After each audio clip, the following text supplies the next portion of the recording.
advantage of the unequal numbers. From their actions and location, Alex assumed the blue had been defending the women by the coach. From the reaction of the two women, the anguish clear on their faces, he assumed they knew the dying men. On the far side of all the fighting sat 3 men on horseback, watching. 2 looked like dandies, the men dressed in fanciful attire, also trimmed in red. They did not appear to be wearing chainmail, and their clothing was not suited for battle. The 3rd man was dressed like the men in red on the ground. He held a crossbow across his lap, pointed at no one in general. Alex was sure he must be delusional at this point. He figured he was really laying at the bottom of a hole somewhere in the Washington forest. He was sure of it. This all looked like something out of one of the fantasy novels he liked to read, although the blood and gore was far too realistic for his tastes. The 4 soldiers started to approach the women, swords menacing. Without thinking about it, Alex shouted, "Hey, back off!"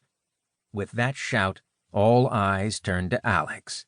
One of the men on horseback shouted something Alex didn't understand, but his gestures clearly indicated he wanted Alex to butt out. Alex wasn't sure what to do next, as this whole situation seemed completely unreal to him. Everyone seemed to pause for a moment, and then the same dandy on horseback issued another command, this time to the rider with the crossbow. In one swift move, the rider lifted the crossbow and fired it at Alex. Without mentally acknowledging it, Alex had knocked an arrow in his bow earlier while watching the fighting. Smoothly sidestepping the crossbow bolt, he raised the bow and let fly in return. In a flash, the arrow hit the rider in the left eye, the shaft appearing at the back of his head as he fell from the horse. With that, the dandy shouted again, and the 4 swordsmen in red turned to Alex. He quickly released 2 more shafts in rapid succession, dropping 2 men as the others closed on him.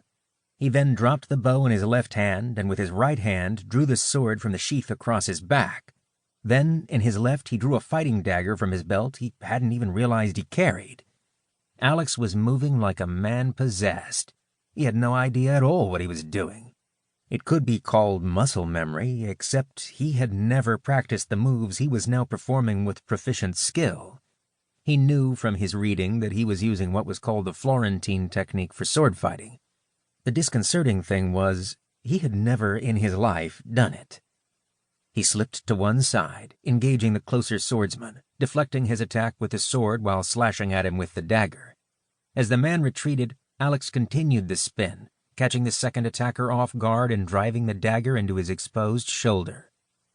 Alex withdrew just in time to avoid the renewed attack from the first man, parrying the swing with his own sword and then driving the dagger into the man's exposed middle. It was then that Alex noticed both men had chainmail under their tunics, but the dagger was slicing through it as if it were mere cloth. Pushing off to break away from the man as he was falling, Alex caught a glimpse of the wounded swordsman driving toward him with raised sword, too close for Alex to block in time. Suddenly, a black mass of fur and teeth leaped past Alex, grabbing on the swordsman's arm and wrenching him to the ground. A second snap at his throat had blood spouting everywhere. As Alex recovered, he braced and backed away to address the large black wolf that turned to face him. As its face looked up to meet his, its tail started wagging. Looking into its eyes, Alex couldn't believe what he saw. Kinsey? Kinsey came up to Alex, tail flying in both directions and licking the offered hand.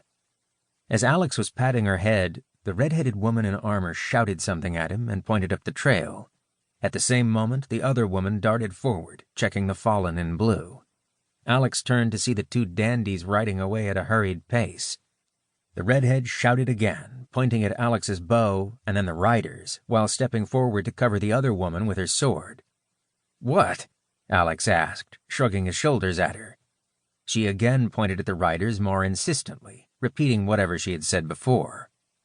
Not waiting to interpret further, he dropped the sword and then picked up his bow. As he stepped forward, he pulled an arrow out of one of the fallen men in red and drew back on the bow. Again, with a skill he didn't understand, he waited and then let the shaft fly. All 3 watched as the shaft and rider converged, the arrow striking the rider in the right shoulder. It was a solid hit, but without enough force.